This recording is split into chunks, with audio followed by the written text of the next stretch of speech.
Hey guys, welcome into TBTV. I am Sarah Hecht, joined by Mike Rice, Antonio Harvey. I noticed that we have a conglomerate I look really of short, analysts. don't I, in this? Do you? Okay.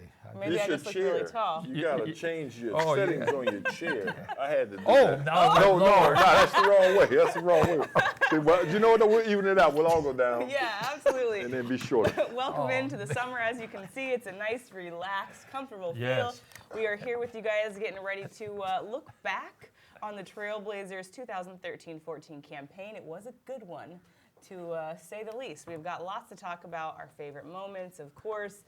Got to get to the importance, the growth the team experienced, what we're looking for maybe in the summer, all kinds of good things to get to. But before we get that, I should let you guys know that you are watching this currently on the new and improved Trailblazers website. Take a spin around the homepage, all mobile responsive. It'll be the same on your phone, on your iPad, on any of your tablets, they can watch on the us desktop. on iPads. And it's pretty fantastic now, so very fancy. Kill your data plan. Yeah. But you might want to make sure you're on Wi-Fi before you do that. Absolutely. And we're also here on a day that is very important in Trailblazers history.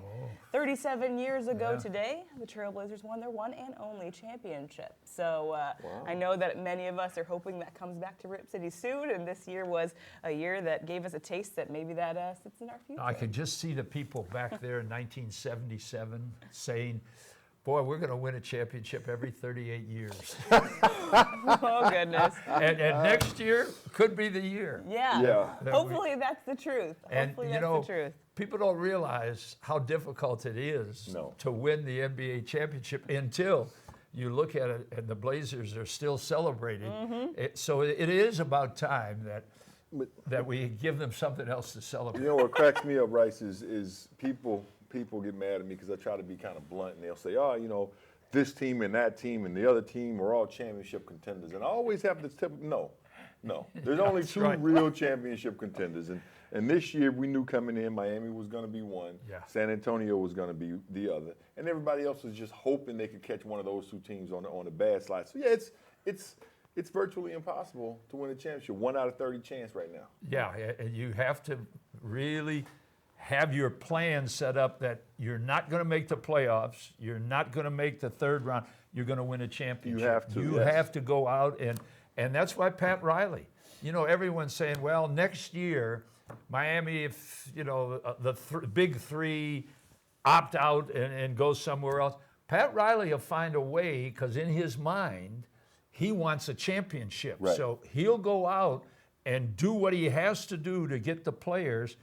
Of course, it's not a bad place to Miami South Beach. You know, we had a couple of good times there. That's right. Just a couple, huh? That's right. That night, if they had talked to us, where do we side? Where do we side? Because South Beach is, you know, it's a little different than Milwaukee or something. But you have to have the mindset that you're going to do everything you can to win a championship. And that's why Kevin Love, if you look at Minnesota right now, Flip Saunders, he became coach today. And if you look back, that's how Popovich was the general manager of San Antonio. And he looked around and he said, I don't think there's anybody that can do a better job than me as coach. And Flip Saunders is doing the same thing. Now, what he has to do is convince everybody to come to Minnesota, for Love to stay at Minnesota. It's a difficult thing getting a championship team. Well, let's talk about it. Let's look at the championship teams in the last, 30 years? San Antonio, and people can say what they want. It is a small market, but it's a nice place to live. Yeah. Miami, L.A. Has anybody else won a championship in the last?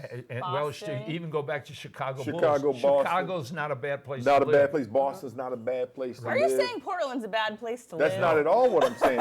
What I'm saying is, what are we getting at? You have to, when you look at those cities, those markets, even if they're small markets, you have to have something you can go to a free agent and say, hey, here's why you want to come here. You know, if you talk to free agents that have been here, players who decided to come to Portland, they all almost inevitably want to stay. Because Portland is a great place to live. From the outside, you may not be able to tell, but once you get here, it's pretty cool. That was Turkoglu's wife. Turkoglu came, and the Blazers needed an outside shooter. They thought he would fit in what they wanted to do, and she said, I've never been to the Northwest. And she didn't even want to come visit or anything, you know. But once, like Tone said, once you're here, you know, It's a great place to live. Well, what about, can there be things other than what the city is? So, like, for instance, Damen Lillard.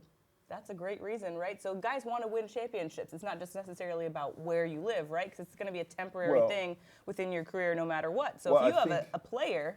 It depends on who that player is and what type of player it is. Dame is that kind of guy. I think LaMarcus is that, I think LaMarcus became more that kind of guy the last 2 or 3 seasons. Yes. Early in his career, he was kind of reserved, kind of quiet, didn't want to engage people as much. And I think maybe at that point in his career, he could not have attracted free agents. But with Dame and the new LaMarcus, and when I say new, I mean, this is a guy we've seen the last 4 years at this level with this attitude. Well, I think when you put those two guys together, they will start to see I would free have agents never when it comes. voted for him All-NBA 3 years ago. Right. And I think he knows that because I thought, you know, he's got to do more for this franchise. He's got to be the guiding light for other players coming in. I've All-NBA, and I take that very seriously. I voted Lillard third team because I thought there were better guards than him on the first 2 teams, but I thought he deserved that.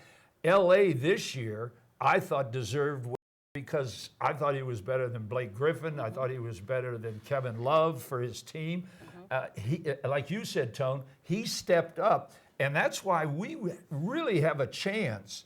If we make the right moves, we have a chance to advance.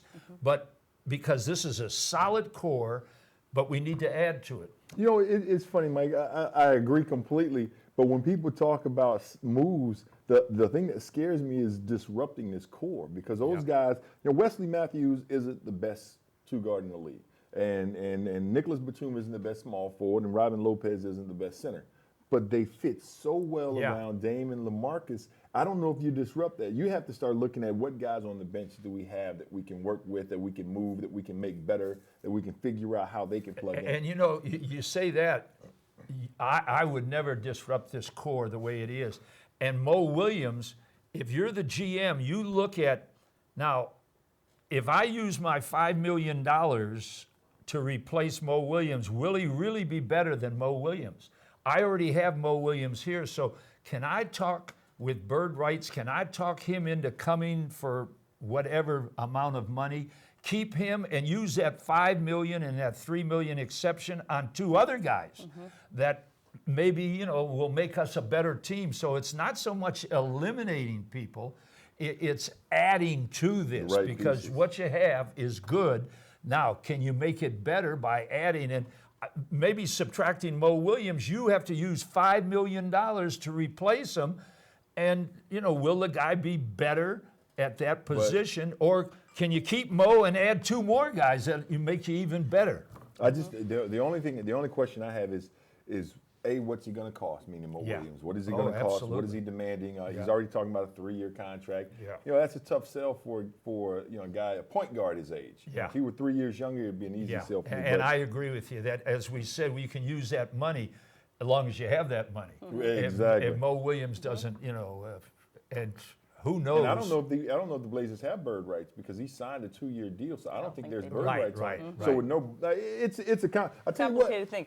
I'm glad I don't have to worry about it. Well, and look at what this last season. I mean, going into this last season, we weren't even thinking about, you know, what are the little tweaks that we're going to do to make ourselves, you know, a better playoff team or a contender. And now here we are. We haven't even started looking back at the season already, and we're already talking about the things that we're going to do because we're still just so excited and have all this momentum from what we've done. That's because you have a Will Barton that really, in his mindset, he's going to be better. He's going to work to be better. Now, as long as you have guys that do that, because every time I see the Blazers improve, it's because you have guys like Lillard that worked all summer and got better.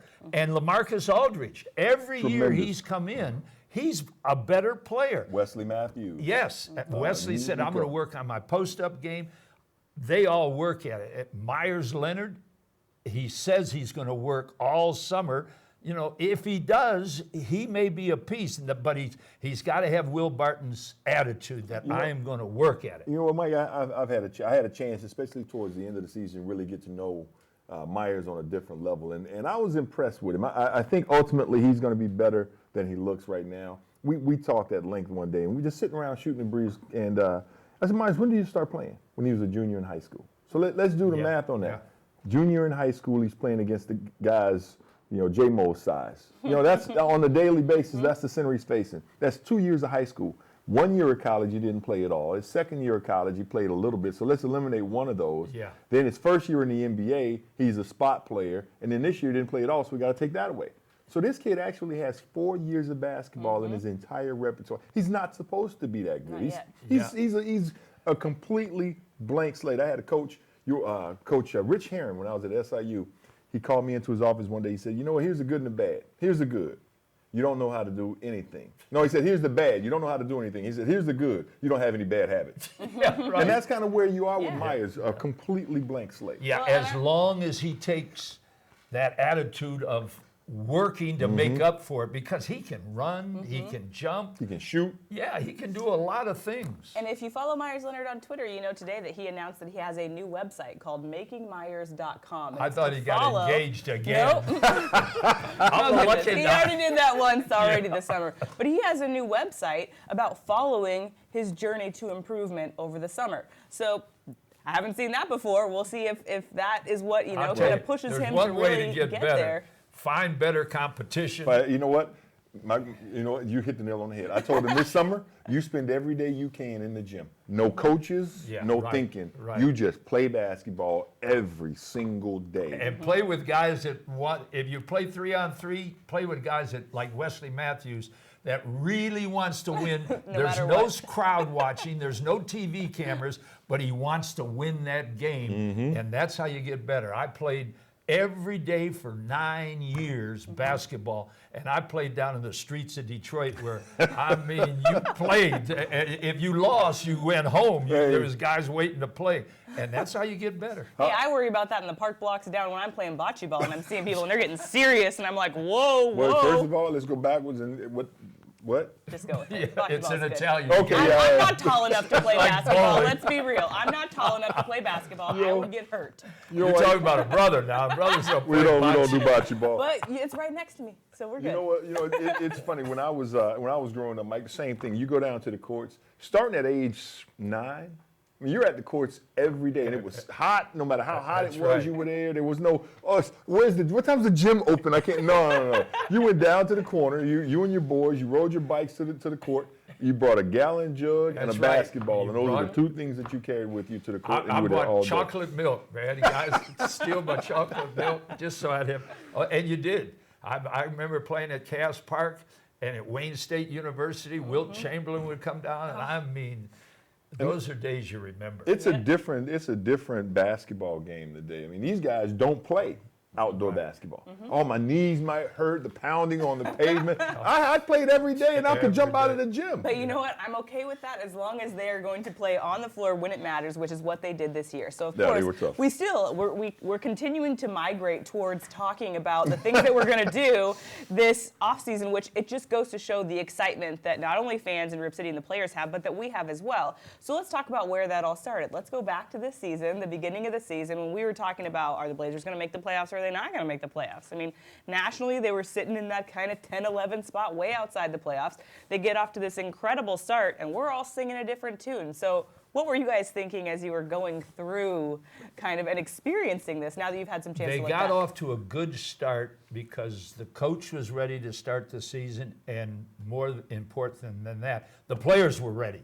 When they came into that gym, they were all in shape. They didn't have to spend, because I'd go down to practice every day. They didn't spend half the practice on drills getting them into shape. Conditioning, right. I remember Maurice Cheeks came in, and we had a few players. I was in better shape then. And I'm not going to tell you how old I was, but the guys, you only get a week to get ready for that first exhibition game.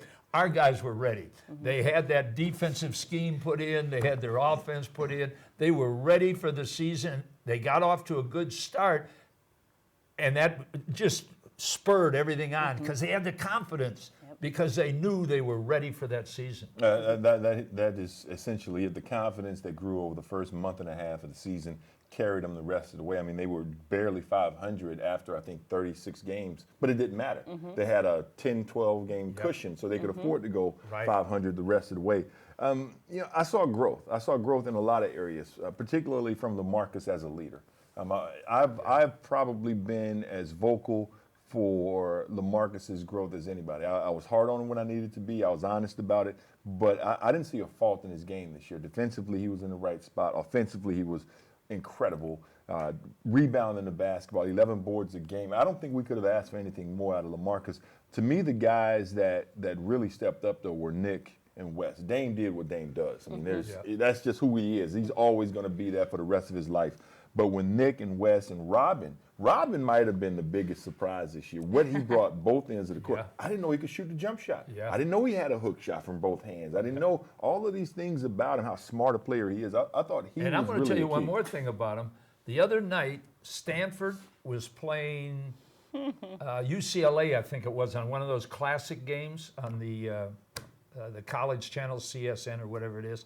And I watched Robin, play defense on the pick and roll. He jumped out and really moved his feet. And I thought, if you put L.A. and you better watch Coach. You better hope Coach Stotts wasn't seeing that because he'll change the whole scheme next year. Well, that's why I looked at it, because a lot of big guys like Myers Leonard, his first year, they had him jumping out and he'd get into foul trouble.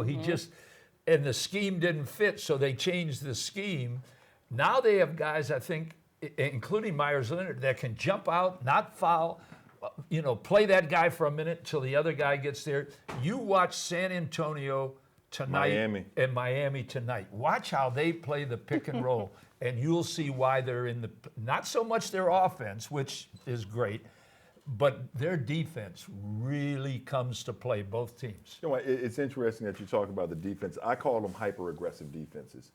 Defenses that create opportunity. Miami, when they're playing at their best, their defense creates runouts because they trap so hard. And people think when you trap, there's a guy open, so it's going to be an easy shot. But what happens is that pass out is hard. It's a looping pass. It gives more time for the next defender to rotate. Tonight, it's going to be textbook. San Antonio does it extremely well. Miami will actually trap the pick and roll before the pick and roll happens to make that guy have to make that pass under duress, and then they get in the pass lanes and get steals. So I think that what we saw from Coach Stotts from this year, especially on the defensive end, it was an experiment. It was new. He was trying something different. I think we'll see evolution of that next year, and the team will continue to get better, because if they become, help me out here, Mike, but if this team becomes slightly above average on the defensive side of the basketball with their offensive abilities. He doesn't even have anything to say. It's over with. They are a championship contender right there. Yeah, they really are. That's where they need to improve, and that's where San Antonio and they may not play A-plus defense every night, but when they need to, San Antonio and Miami get after you. That's why Miami didn't have home court advantage, because they're two-time defending champs. They know they're going to be there at the end. But when they needed it in the playoffs, OKC was a better team talent-wise. I liked OKC, but San Antonio fooled me again. I picked OKC to be in the finals. And, I said, they have no one that can check Westbrook. I said, San Antonio can't handle Westbrook. And I do think he was the main clog in their offense. But they didn't need to stop him. They just made sure the big two didn't beat him every night. And that was Popovich figuring out his defense, how to put Kawhi Leonard on Durant. And, he'll do the same thing tonight. Kawhi Leonard will be matched up with LeBron James. And I'll tell you, if you're interested in X's and O's, this is the series. I'll go one step further. I think the key in that matchup is going to be Boris Diaw. Because he's tricky. He's heavy. He's probably 270 pounds, but he moves his feet like a small forward. LeBron James' biggest advantage in the NBA is that either you're too big or you're too small to guard him. If you're too big, he's going to go by you with quickness. If you're too small, he's going to beat you up. Boris Diaw is big and strong enough to deal with that. And everybody plays small ball in this day and age.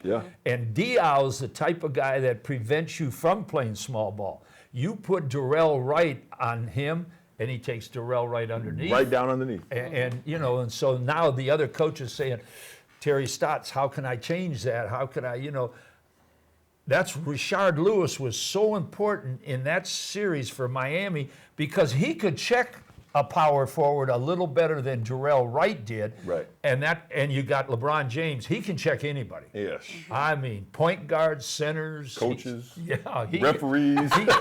He does it all. I mean, he's you can say what you want, but if he isn't the best player ever, he is surely in the top three. I don't even like LeBron James. I know you don't. But he is top 3 best player. I mean, I'm not a fan Yeah. of some of the stuff he's done in the past, and I'm getting over that. Doesn't matter. I can't deny his talent. His talent is top 5 in the history of the game. And people talk about going back to Oscar Robertson, a great player. Yeah. But Oscar Robertson wasn't 6'8", 270 pounds. No. And Wilt was great, but Wilt couldn't put the ball on the floor like LeBron. Yeah. And Mike. Well, Mike might be the only one that I put in front of him. Maybe Kobe, but that's about it, man. Yeah. That's tremendous. He's unreal. Yeah, those 3. He's glad. He's the kind of guy that makes me glad I'm retired Yeah. because I don't have to deal with it. Oh, yeah. Well, and look, it's just so funny. Every time, we aren't even here to talk about the finals, and we keep talking about the Trailblazers and the evolution of the team, and this is where we land, talking about Jarrell Wright matching up with a team that's in the finals. You know what I mean? Mm-hmm. This is just, it's still just blowing my mind. Like, I mean, we've been sitting here for a couple weeks now reflecting on the season, and I sit back and I look and I'm like, God, that was fun. That was a lot of That fun. was great. And you know what? That's what Neil O'Shea is saying. This was really fun this year.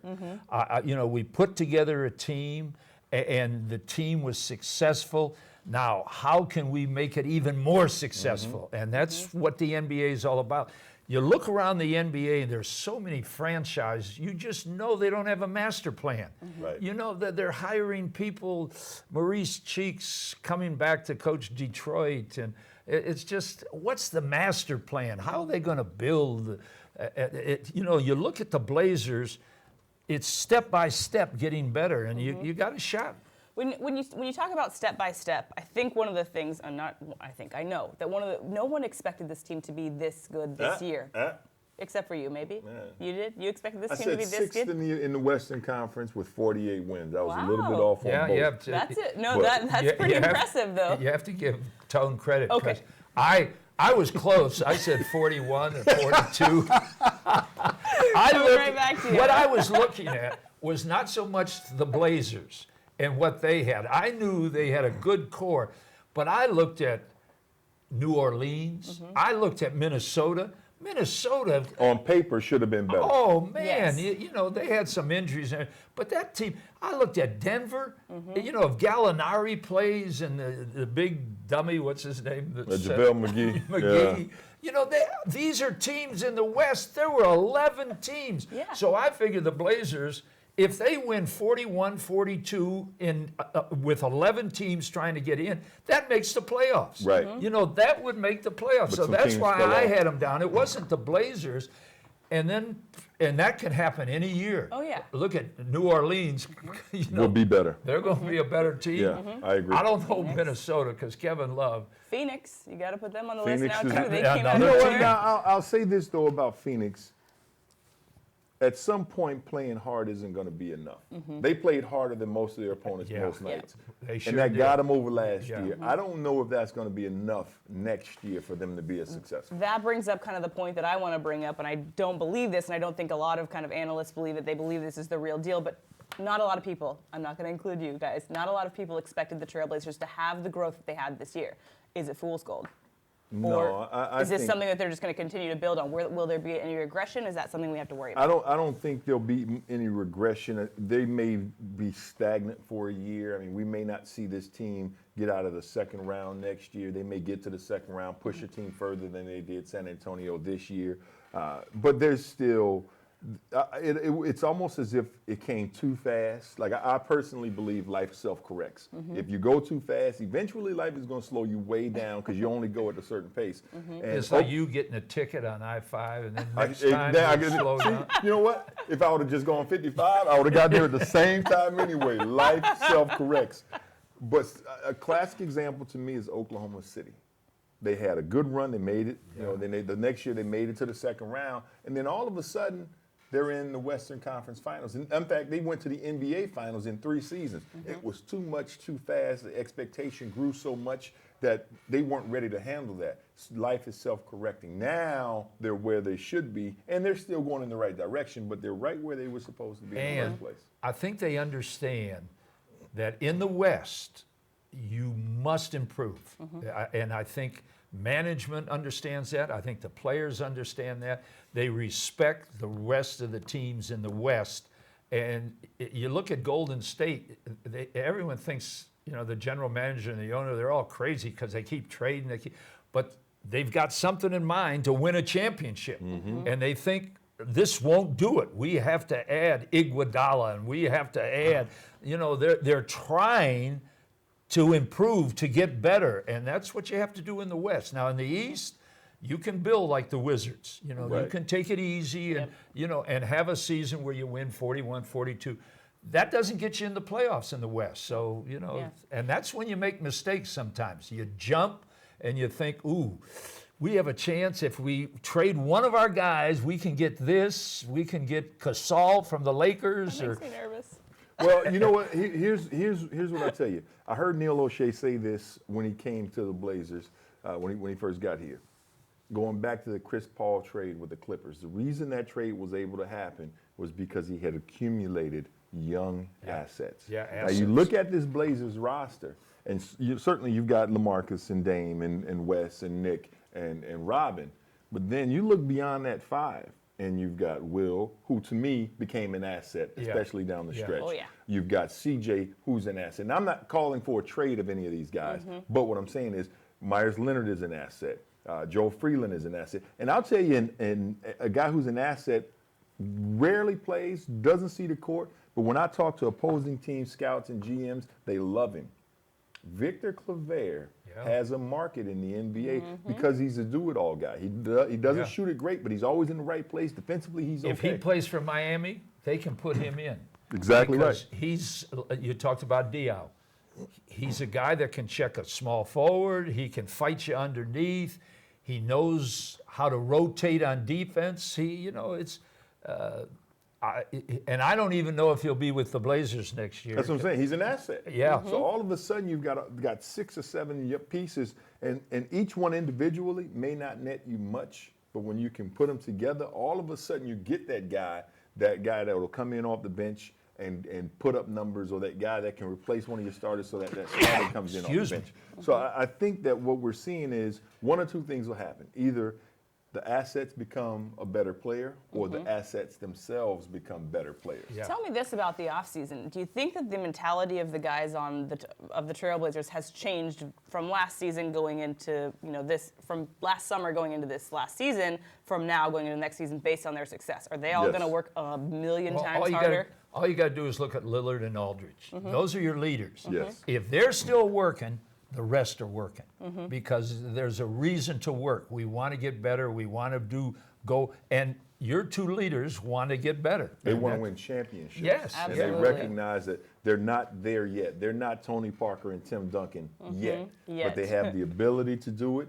And if those two guys are working, and to me, it's what led to San Antonio's success. The only reason San Antonio is successful today is that Pop came in as a military guy, implemented a military type system with David Robinson, who was a military guy, followed suit. Tim Duncan came in behind David Robinson. He realized, oh, David does it, I got to do it. So 8 years later, David Robinson goes away and Tim Duncan is there saying, you new guys, this is how we do it. And Dame and LaMarcus and Dame have bought into Terry Stotts' system. With those two guys behind him, nobody else can complain. They can only fall in line and do what Coach Stotts wants to do. And now that they're trying out for the U.S. Olympic team, that's even better because now they're seeing how LeBron works. And I'll tell you, don't think LeBron, everyone looks at LeBron and says, he is what he is because he's built 6'8" and 2. LeBron works. Kobe Bryant works. All those guys. Chris Paul. Derrick Rose. I mean, they're in the gym year-round. I'm working on their bodies.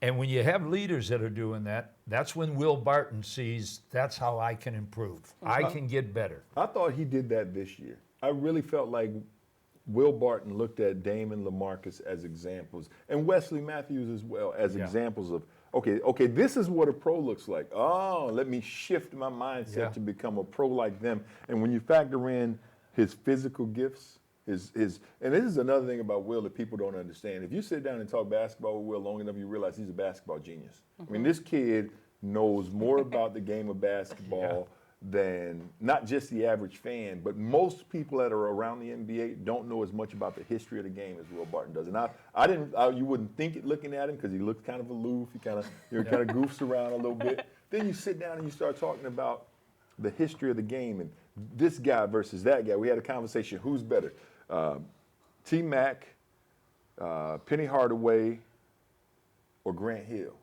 Now, I said Grant Hill because I'm older. Yeah. And he disagreed. He said Penny Hardaway. But then he backed it up with facts. Yeah. And that impressed me. And I'll tell you something.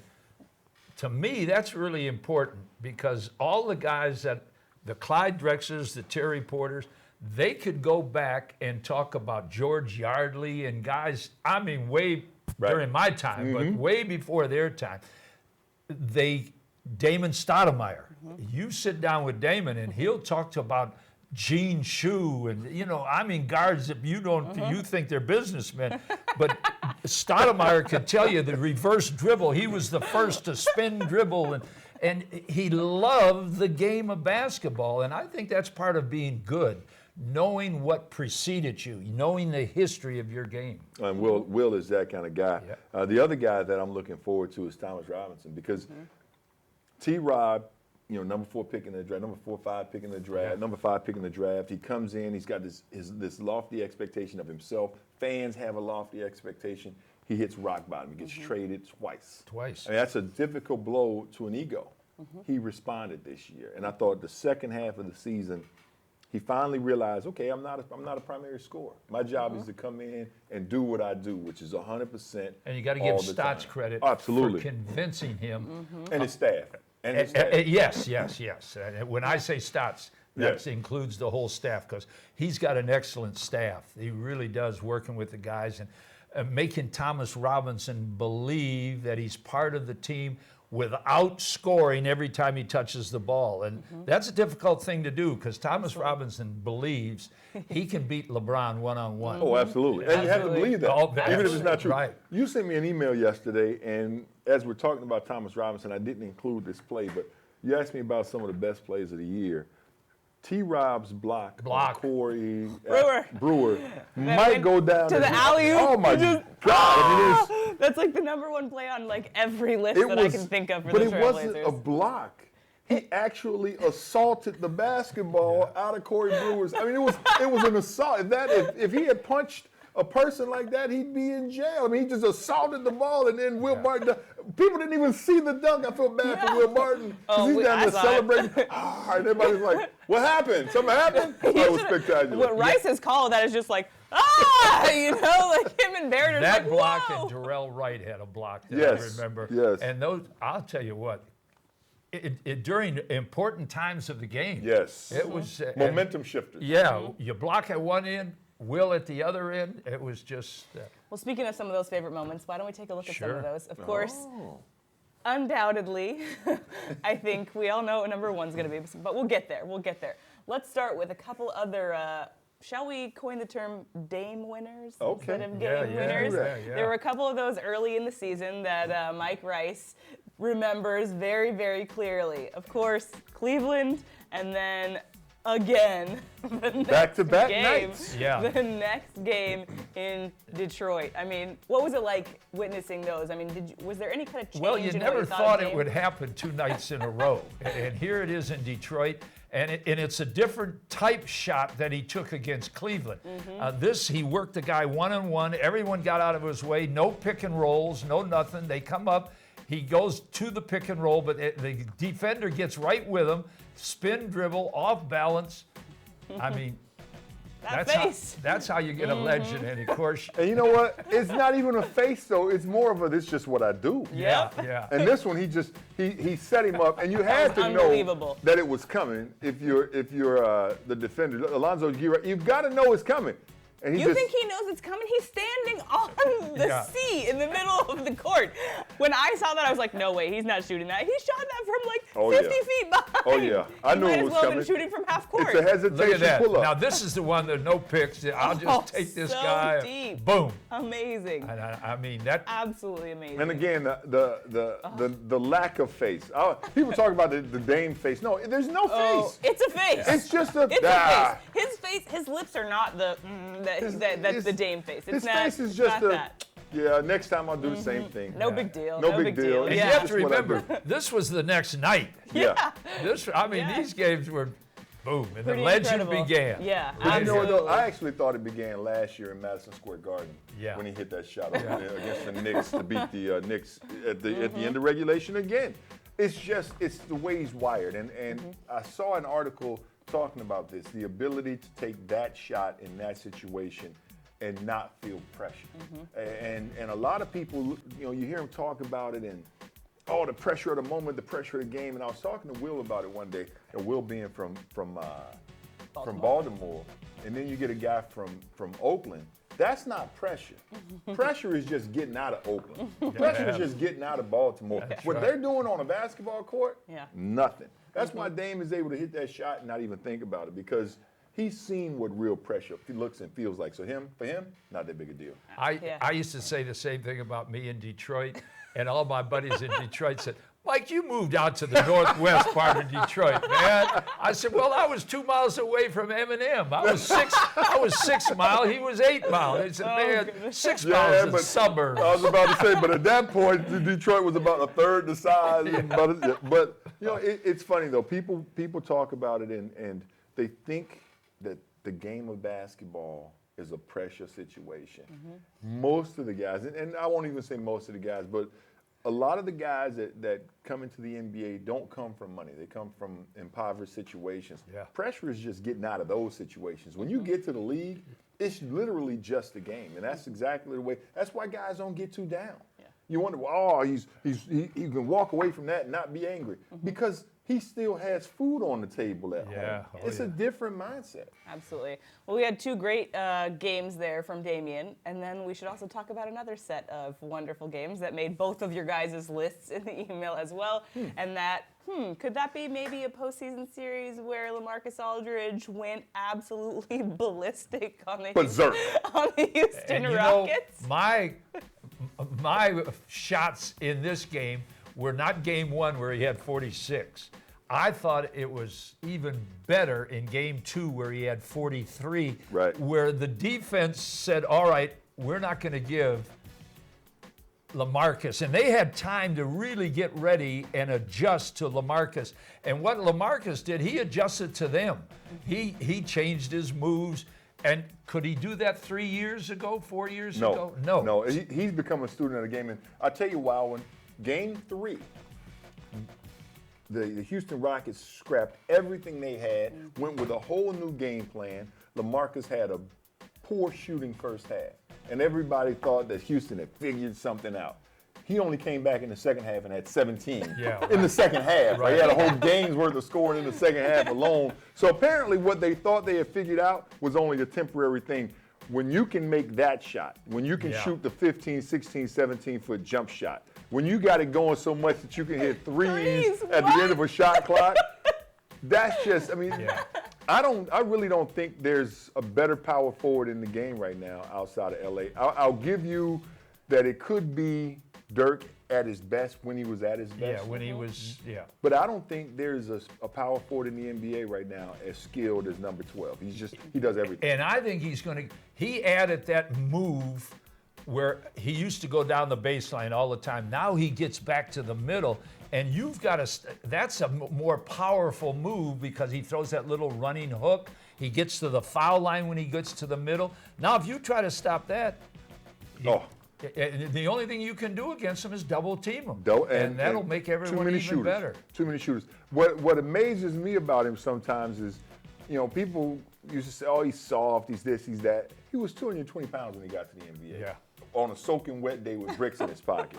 Now he's 265, 270 pounds on a daily basis. He punishes defenders. If you watch that series when Omar Sheik tried to guard him, he made Amir Sheik feel pain. I mean, he was getting into his chest, he was getting into his body, and I had to pound against guys like that. But it's not easy. Yeah, right. It makes you want to just take a nap at the end of the game. Like, okay, I'm going to bed now. I need some rest. And I'm bruised and I'm battered. Because he can pick and pop, he can pick and roll, he can go right, left. You know, those are things that's how you build championships. You get a guy like that in Lillard, ooh. And he sets you up because he catches the ball, and his first hit, it's always 2 hits. The third one is a go or a comeback. But the first hit is to feel where you are. The second hit is to set you up. And then based on what you do, he's got a counter. And the only player that I've ever seen that efficient, well, in recent, Hakeem Olajuwon. Sure. Is the only guy. I'm telling you, as good as Kevin McHale was in the post, he wasn't athletic. He was big, he was strong, he had great footwork. Right. LA has great footwork, but he's got Dream's athletic ability. And so that second hit sets you up, and that third hit, you brace your body, and he goes through you to the right hand. You know how great Hakeem is by looking at there is no copycats from his time on. You can't name 2 guys that could play with their back to the basket and shoot like Hakeem. I mean, and LaMarcus is probably as close. As anybody to Hakeem Olajuwon, because you just look around the NBA. You either got stretch guys that go outside, Kevin Love, or you have guys inside. Blake Griffin. Yeah. There's the only 2. And Blake Griffin, for all his game, doesn't have post moves. He has power moves. Power moves. He can dunk it. He has dunks, and he's finally developing a 16-foot jump shot. But ask him to put the ball on the floor and create a shot for himself. He can't do it. I've been around this game now, and Mike, you've been around longer than I have. This is my 20th year in the NBA. I can't think of very many guys that are as polished as LaMarcus is, and he's not there yet.